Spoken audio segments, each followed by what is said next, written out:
Naghahanda ng ilang probinsya para sa epekto ng bagyong Jenny sa bansa. Sa Cagayan, nagpatupad na ng no-sale policy at fishing ban ang lokal na pamahalaan.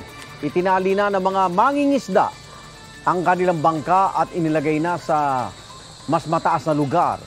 Pinatutupad din ang liquor ban. Sa bayan ng Bagao sa probinsya, inaayos na ng mga guro at ang mga libro at importanteng dokumento para hindi mabasa sakaling manalasa ang bagyo. Sa Dilasag, Aurora, ilang araw nang hindi pumapalaot ang mga mangingisda. Mataas na po kasi ang mga alon. Pinagbawal din muna ang pagligo sa dagat. Sa probinsya naman ng Isabela, pinatutupad din ang liquor ban sa ilang lugar bilang paghahanda sa pagdating ng bagyo. Daog naman ang pagbilad ng mga palay ng ilang magsasaka dahil sa pabugso-bugsong ulan.